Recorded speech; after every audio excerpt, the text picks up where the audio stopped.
talk to him to understand what he's been doing. And I hope other people take charge and other people take responsibility, and instead of just calling him names and you know, just throwing negativity at him, they should walk up to him and have a conversation and find out what's going on and share it with the world. Yeah, well, I mean, look, our listeners are everywhere, and Rand's come on and said, oh, the InfoWars people are everywhere. Oh, I love them. So everybody should be polite about it. Rand even told me he learned about the Bilderberg group through you. I had a long conversation with him right before he became a senator. That YouTube video was out just last week, right when he announced the Mitt Romney endorsement. Yeah, see, I've been so busy, I didn't even watch the whole thing. We played a clip on the news of him saying, yeah, Bilderberg should be investigated. You're saying in that same video, he says he learned it from us? Yeah, we have a whole long, it should be up there. But we had a whole longer dialogue with him about... Yeah, what's the name of that video? I'll play it on the Nightly News tonight. I mean, I know it's... What's the video of the Rand Paul name? The new one? No, the other one, the new one. What's the name of it? It was Rand Paul... Well, yeah, I mean, here's the thing. I've had private conversations with Rand. I mean, he really hates the New World Order. Yeah, I don't want to say intuition or whatever, but... I mean, I just feel like they've got something on him, and they're using...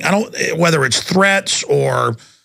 I mean, my gut tells me, I mean, the point is that I think they've really dug into things, and I think they're blackmailing him or something. I mean, again, I have no proof of that. My gut tells me he doesn't even look like he's on a power trip. He looks freaked out. He looks like he's been given an offer he can't refuse. And I'm good at gauging body language. My instincts, my subconscious is powerful, my discernment. I mean, that's what my gut tells me. So that's why we shouldn't attack Rand. I got hurt at first. I don't think he's bad. He's still an ally. My gut this morning was, if we really keep going after him, though, and I'm not saying you're doing that, Luke, I'm saying all of us, you know, too meanly, I think we're going to make him join the dark side. What do you say, Luke?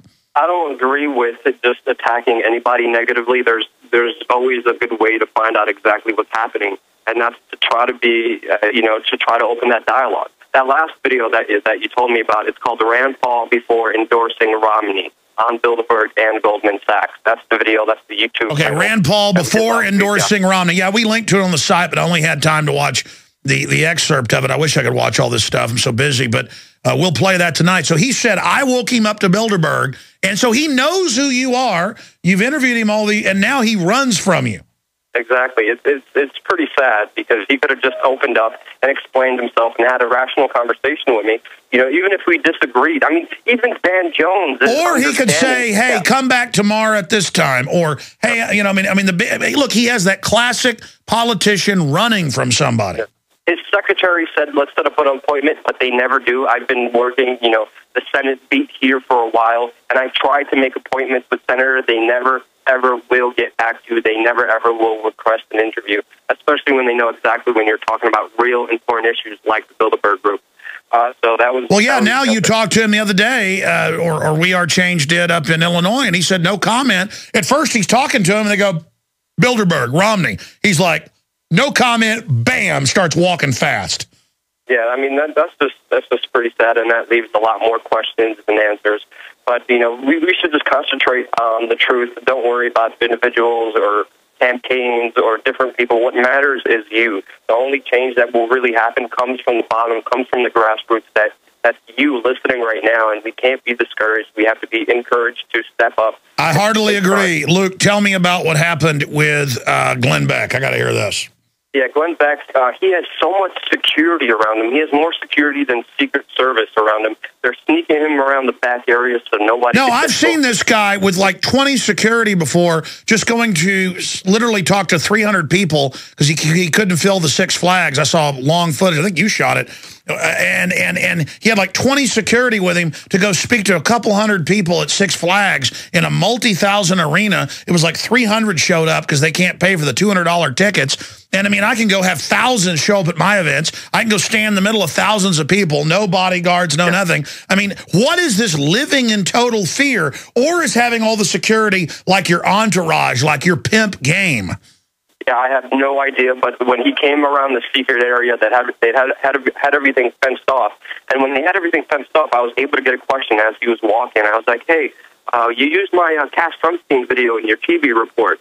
I was like, do you remember that? He was like, yeah. I was like, I'm the guy who confronted Cass Sunstein. He was like, yeah, I know you. And I was like, yeah, you didn't accredit me, but that's fine. And I want to really know, why don't you take the Bilderberg Group seriously when the chief member, David Yon, admitted that they created the euro? And then he was looking at me, turned away, and just totally ignored me. And then security jumped on me and started putting their hands on me and started. How dare you talk to a god through the barricade? How dare you, when he used your footage and didn't give you credit, try to talk to a god? How? And I don't get why they think it's elitist to be wimpy and not even effeminate, because women aren't wimps like this. These metrosexual, cowardly little, and then as soon as you like go and act cowardly, the system rolls out a red carpet. I mean, it's so, I mean, they're legends. I mean, my website's dwarfed Glenn Beck. Our radio audience will be bigger than his on a current growth rate in about a year. I mean, he's literally, we're bigger than Glenn Beck worldwide. But the system tried to set him up as big. I mean, the Drudge Report's probably 20 times in the metrics bigger than all of his sites combined. You don't see Drudge running around, you know, like he's the king of the earth. I mean, what is, Glenn Beck is, and he rips all our material and research off and never gives any of us credit. It's ridiculous, and that's why we need to talk to him. But he's making sure nobody gets near him. He's making sure nobody even gets very close to him at all. I mean, the way they're escorting him around, they literally went all out. No one has barely seen him. He went on stage, and he's all in these secret back areas. I'm in the parking lot right now, just trying to find him walking around. To be honest with you, because you know we have to be persistent here, and the more persistent we are, the more these people will recognize. What is this event that Rand and Gingrich and Becky are hanging out at?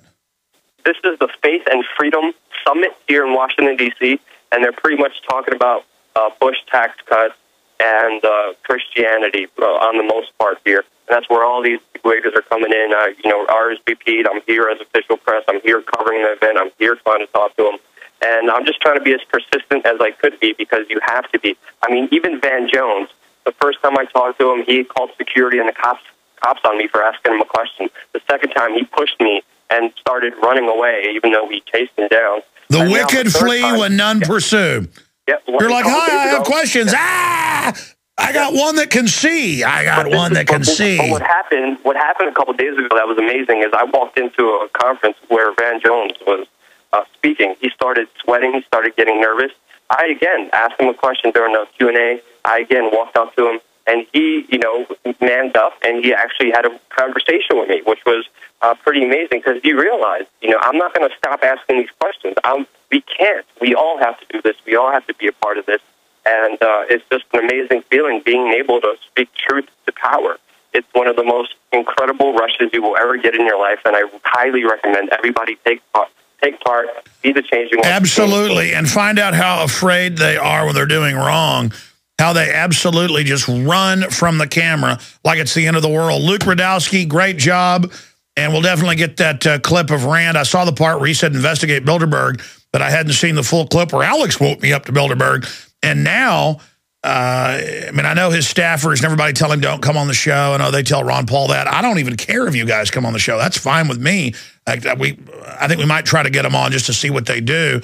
But there's definitely been a big shift with those guys, and it's very, very sad. But overall, I mean, why has Ron Paul been so quiet the last week and a half? I mean, everybody's talking about this, Luke. I mean, it's very important, and, you know, he has been quiet. It is very worrisome. We don't know what's going on until, you know, I'm going to stay here in D.C. for a little bit. I'm going to keep trying to ask him more questions. I mean, I want to get to the bottom of everything, and the only way to do it is... Yeah, I would say, hey, act like a human. Don't become a plastic person. Why would you talk to me before, and now you run in fear? Why do you want 10 security, Rand, to put their hands on me because I'm just going to walk 5 feet from you and ask you a question? Yeah, I'm going to do it anyway. It doesn't scare me. It doesn't intimidate me. It's just sad that someone like Jay Rockefeller gives me more of an answer and more of a dialogue than Rand Paul. Well, he said, you got a lot of nerve, kid. I ought to give you a job. Whenever you said, hey, your family ran the Nazis. Great job, Luke. We're going to come back, take some more phone calls. Stay with us. Prisonplanet.tv, Infowars.com, wearechange.org is Luke's site. We'll be right back. Stay with us. I think we should all pray for Rand Paul to not fully turn to the neocon side. because Rand Paul has done such incredible work. Rand has done incredible work. There's definitely a big change happening. There's definitely Romney worship going on.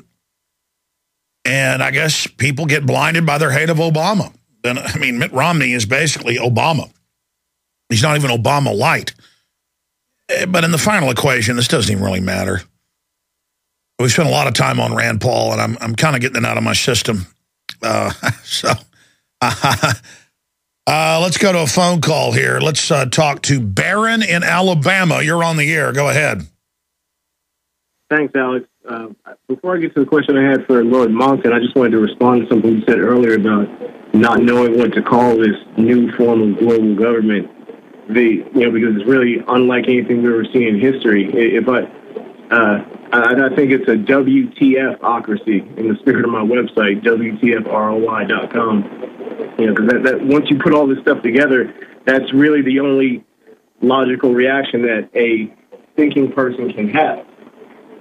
Well, what it is, I know what it is. It's a global, corporate-directed, eugenics-based government that is just governed by absolute vicious behavior. I appreciate your point, sir. Let's talk to Doug in Santa Cruz, listening on XM 166. Go ahead, Doug. You're on the air. Also your favorite KSCO station as well here with MZ. I wanted to compliment you on the piece that I saw last night on this radioactive dump in Austin that you were reporting on. That was, I thought, incredible. Well, again, we have the great-grandfather who was the head of all the maintenance at UT and operations telling his great-grandson that. We know about the reactors. We know that famously that's where they would hide stuff, is outside town. And so we're investigating it. We're investigating the cave system right now. But I think it's pretty darn credible. The report is breaking massive nuclear secrets uncovered in Austin. Because the fact is they've had a rail gun blow up 4 days ago. There's a bunch of other weirdness going on. So I wanted to compliment you on that. I called in before about the weaponization of water. I think Jeff Smith was on. This was actually it was July 5th. But one thing, Alex, in 1968, as a sophomore at Stanford, I took a drive down to a place called Wickenburg, Arizona, which was a former Japanese relocation center that was in the Black Panther papers supposed to have been changed into a kind of a latter-day FEMA center. That's what it would have been then for political dissidents. So these themes are not happening for the first time. That was before you were born. No, there's always been a COG system. The thing is they're expanding it massively. I'd say it's 10 times what it was in the 50s now. I mean, they've really built it up. 60s during the Vietnam War, when there was political dissidence like there is now because of outrageous behavior by our elected leaders. You might be familiar with Mae Brussell, and she was very prominent then. You know, I'm glad you said that, because just because they've built all this doesn't mean they're going to use it. It's a struggle between the evil track of history, the good track of history. Everything we do, it's a battle. That's why they want you to think it's a foregone conclusion. We could back all this off. 64 years, this is a cycle of history, but we need people like you. Now, referring back to history, I think, is very important. People were National Guard was leveling off guns with this political distance because of war.